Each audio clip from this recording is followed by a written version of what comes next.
Bienvenue dans le podcast Se traiter en première classe, où chaque épisode est une invitation à explorer le voyage le plus significatif de ta vie, celui vers la version de toi-même qui te rend humble et fier.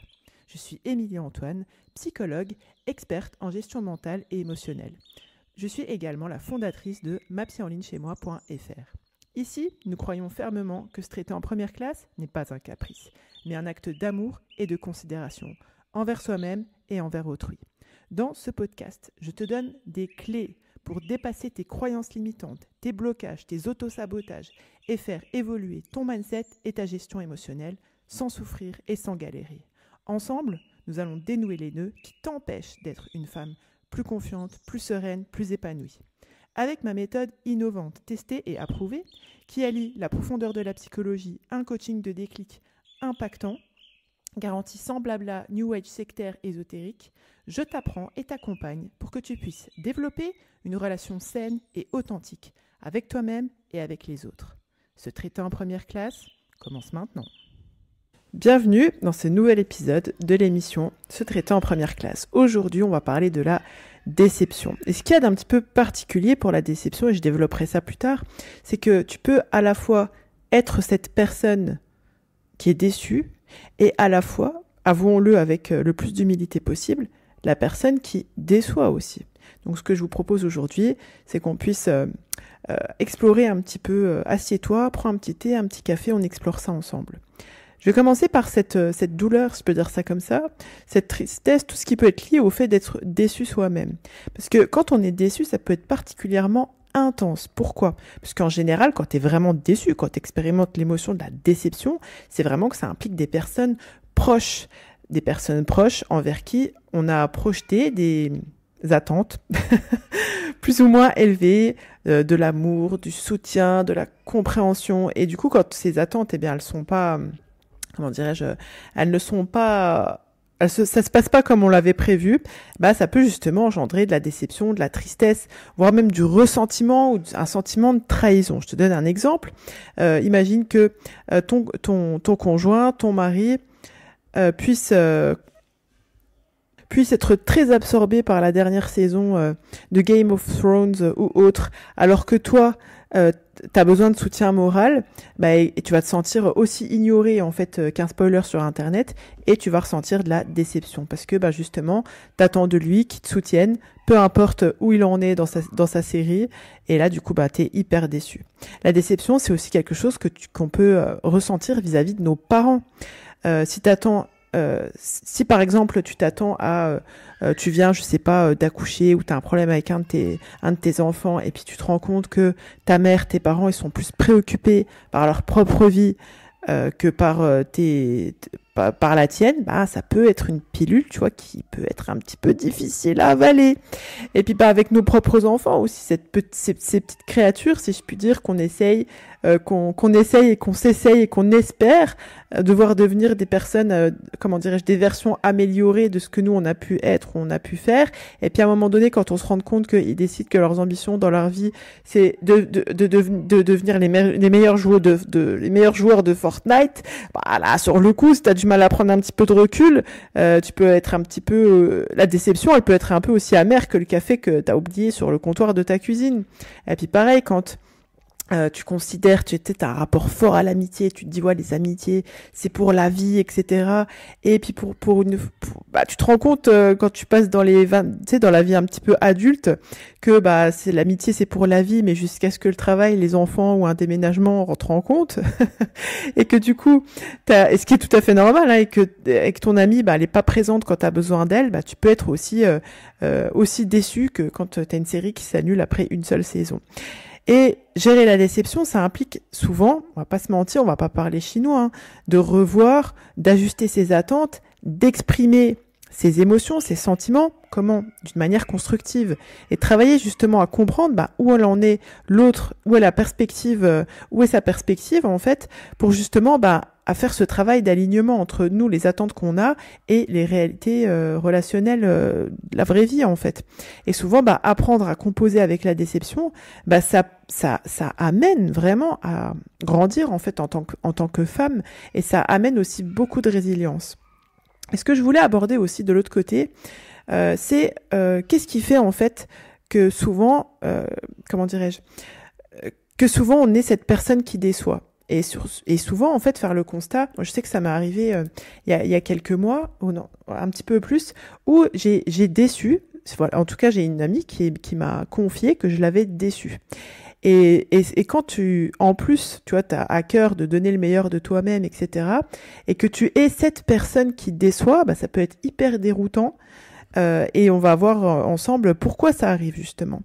Qu'est-ce qui se produit en général? Voilà, je te dis pas vraiment, je te parle pas une de tes copines, t'es déçue parce que elle t'a piqué ton mari ou elle t'a pas rendu ton argent ou quoi, ok, ça. Je parle vraiment sur des choses qui plutôt s'expliquent parfois par une différence d'attente. Des fois, c'est juste que on a une fréquence différente. On pense que prendre du temps, par exemple, tu peux arriver à une période de ta vie où tu dis, tiens, j'ai besoin de prendre du temps, c'est nécessaire, ou t'es focus sur tes enfants, etc. Et en fait, t'es concentré là-dessus, et la personne en face, elle est dans l'attente, etc. Elle a l'impression que t'as raté toutes les réunions de famille depuis 1999, alors que toi, t'es focus sur son truc et tu te rends pas compte que elle a des attentes, et puis en plus, elle le dit pas. Et du coup, ces différences d'attente créent de la déception. Puis il arrive que c'est un fait, en fait, les gens changent. Si à un moment donné, ta nouvelle passion pour la rando en haute montagne, ça convient pas à ton groupe de copines qui sont plutôt qu'on appelle ça du gym ball, là, des gymnastes, bah oui, la déception, elle va s'accumuler, en fait, encore plus vite que tes points de fidélité chez Monoprix. Et parfois, et c'est lié en fait, tout ça, les changements personnels, les différences d'attente, etc.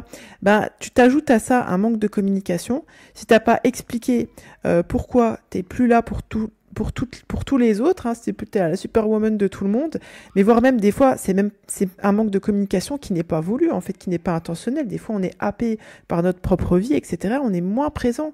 Mais si on l'explique pas, effectivement, les autres peuvent pas le savoir. Et c'est vrai que des fois, tu en as pas conscience, mais des fois, tu en as conscience, mais tu cherches un peu à esquiver.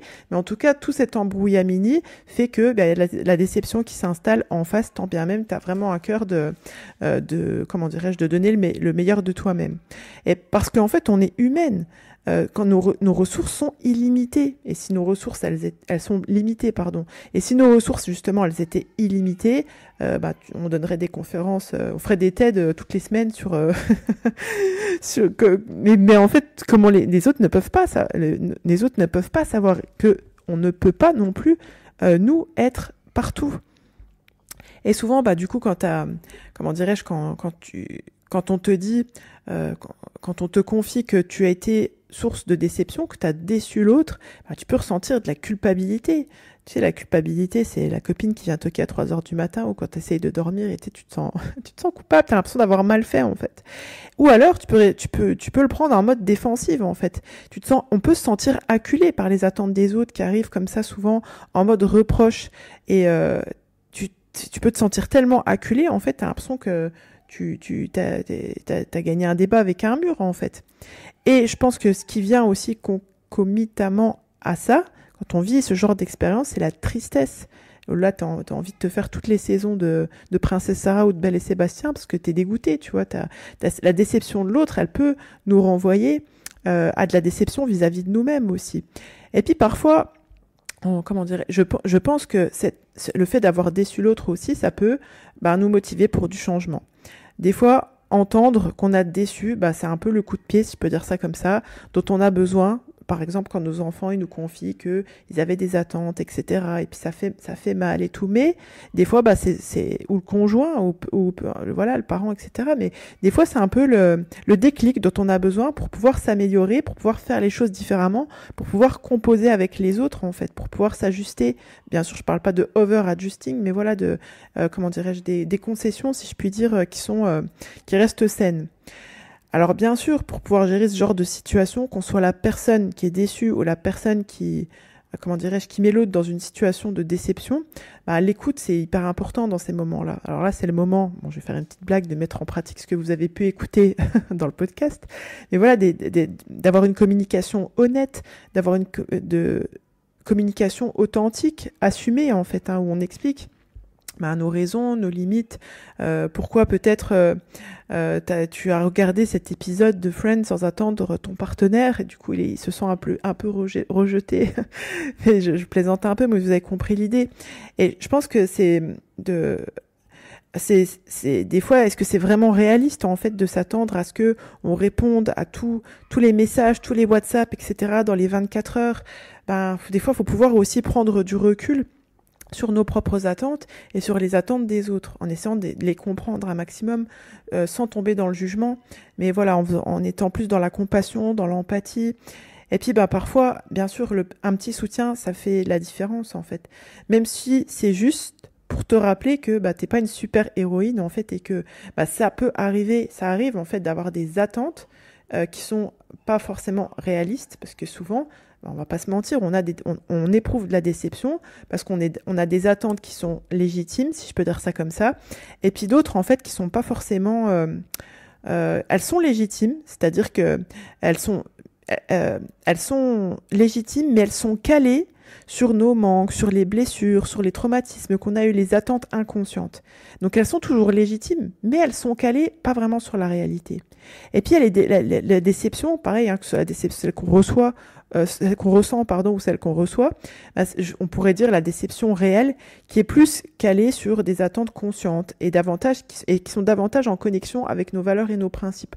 Là, c'est plus quand tu vas être déçu de, comment dirais-je, t'as un principe d'honnêteté, et puis t'apprends que ta meilleure amie ou ta sœur, elle t'a menti, mais vraiment, vraiment menti. Là, comment dirais-je, si c'est attendu dans votre relation que vous soyez transparente, véridique, etc., et puis qu'à un moment donné, elle t'a menti, après, je pense que c'est toujours profitable de venir essayer de comprendre, etc. Mais tu vois, je voudrais vraiment vous faire passer que quand on ressent de la déception, mais ou quand on nous renvoie qu'on a déçu l'autre, c'est vraiment important et ça comporte vraiment une plus-value, je pense, de se poser la question de ok, cette déception-là, est-ce qu'elle est calée sur mes manques, mes blessures, mes traumatismes, mes attentes inconscientes qui sont justifiées ou pas, ou alors est-ce que vraiment c'est de la déception que je ressens ou de la déception que je projette, c'est de la déception que la déception de l'autre. Est-ce que vraiment c'est quelque chose où moi j'ai failli, et ou quel cas j'ai failli à un principe, vraiment une attente qui est consciente, qui a été posée, qui a été explicitée et qui est en connexion avec nos valeurs, nos ambitions, nos principes, ou est-ce que, comme je te disais tout à l'heure, c'est plus un truc qui est calé sur de l'idéalisation, du manque, de la blessure, des traumas, l'inconscient, etc. C'est tant pour prendre du recul pour soi quand on ressent de la déception. Après, le but c'est pas de dénier l'émotion là, pas du tout, mais tant pour prendre du recul entre nous et nous. Mais aussi, quand on nous renvoie l'autre nous renvoie qu'on a été source de déception pour lui ou elle, de se dire, ok, est-ce que là, c'est réel et il y a une remise en question de ma part, ou est-ce que c'est l'autre qui est dans son trauma, dans sa blessure, etc. Auquel cas, ça demande un petit peu, peut-être plus de compassion, d'empathie, etc. C'est vraiment ce que je voulais vous faire passer dans ce podcast, de pouvoir voir quelles couleurs les couleurs que peuvent prendre la déception quand nous on ressent de la déception, vis-à-vis de qui, quelle forme ça prend, et puis comment on peut comprendre cette déception-là en fonction des deux niveaux dont je vous parlais tout à l'heure, on va dire imaginé ou réel, si je peux dire ça comme ça, la déception. Et puis pareil, quand on est face à la déception de l'autre, comment on peut prendre du recul par rapport à ça, et puis ajuster la communication et ne pas être obligé de couper, si je peux dire ça comme ça, parce que parfois, malheureusement, c'est le cas. Et quand on a justement géré comment on va gérer en fait le fait d'avoir déçu une personne, en général, comment on vit ça, la culpabilité, du remords, parce que savoir qu'on a été source de déception, ça peut provoquer vraiment de la culpabilité. En première intention, quand on n'a pas pris de recul, ça peut même paralyser et pour améliorer la situation. Pareil, on peut aussi se mettre en mode défensif, se sentir attaqué, trouver que c'est injuste parce que c'est pas du tout ce qu'on a voulu faire, etc. Et puis pareil, toujours cette tristesse, ce sentiment, cette volonté même des fois d'isolement, en mode c'est bon, vous me cassez tous la tête, je me mets de mon côté. Et puis parfois ça peut aussi, comme je vous le disais tout à l'heure, être un catalyseur pour le changement, l'évolution, nous motiver justement à réévaluer notre comportement vis-à-vis des autres et à ajuster aussi, de comprendre l'autre où il en est et de s'ajuster en fonction de ce qui fait sens pour nous. Encore une fois, quand on est la personne qui a déçu, que ce soit encore une fois réel ou imaginé, c'est important d'essayer d'écouter la personne, où elle en est, pour comprendre encore une fois qu'est-ce qui a nourri en fait cette déception-là, de communiquer avec honnêteté, avec transparence, de reconsidérer si les attentes placées, d'en discuter, est-ce qu'elles sont réalistes, et si on est disposé en fait à rencontrer ces attentes-là. Et encore une fois, si par exemple la culpabilité, la tristesse devient écrasante, je pense que c'est vraiment important de venir chercher du soutien, d'en parler, d'avoir une oreille, si je peux dire ça, compatissante, parce qu'en fin de compte, quand tu es la personne qui déçoit, c'est une expérience commune. Ça fait partie des dynamiques relationnelles. Mais la clé, je pense, c'est vraiment de pouvoir gérer cette situation-là avec maturité, avec compassion pour l'autre, pour soi-même, et en cherchant toujours à comprendre, en fait, et à communiquer efficacement. Parce qu'encore une fois, quand tu as été la personne qui déçoit et que ça implique des personnes proches, ça fait mal, en fait. L'expérience de la déception dans les relations avec les proches, c'est toujours exacerbé en fait. Et c'est vraiment important de reconnaître que les attentes, elles sont pas nécessairement légitimes, si je peux dire ça comme ça, mais elles sont quand même il y a une explication, on peut comprendre en fait, même si t'as l'impression que c'est pas justifié émotionnellement. Comprendre justement pourquoi il y a des attentes qui sont irréalistes et non constructives. Quand, par exemple, nous, on est déçus, parce qu'après l'autre, c'est à l'autre de dealer avec, ça peut nous aider, en fait, à ajuster notre perspective, à retravailler sur nos attentes, et à cultiver surtout des relations qui sont plus saines, plus matures, plus d'autonomie, en fait, émotionnelle. Nos propres besoins, vous l'avez certainement compris en filigrane, c'est un peu, c'est le résultat de notre histoire, notre éducation, l'influence culturelle aussi, sociale, etc. Et du coup, ça donne un petit peu tout ce résultat de, juste les relations humaines, quoi, les attentes, les déceptions, les émotions, ça fait partie de notre expérience en tant qu'être humain. J'aimerais beaucoup avoir vos retours sur ce podcast. Si vous voulez adresser une note, une review, et j'en profite d'ailleurs pour vous remercier pour tous les commentaires, les messages de soutien qu'on reçoit, que ce soit sur Instagram, sur @mapsyenlignchez-moi ou sur @emily_Antoine_. Ça fait extrêmement plaisir de recevoir votre soutien, vos retours, vos questions aussi. Donc je vous invite vraiment, je t'invite à t'abonner et à profiter de tous les épisodes. Imagine-toi, qu'est-ce que je vous ai dit aujourd'hui, 92e épisode. Donc vraiment de profiter de tous les épisodes que tu peux retrouver sur mapsyenlignchez-moi.fr/podcast ou par exemple sur YouTube, sur la chaîne Ma Psy en ligne chez moi.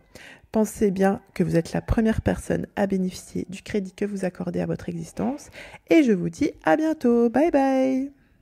Si tu es prête à donner un tournant à ta vie et à embrasser pleinement l'idée de te traiter en première classe, je t'invite à rejoindre Ma Psy Campus. C'est le pas décisif vers une version de toi-même plus sereine, plus confiante, plus épanouie.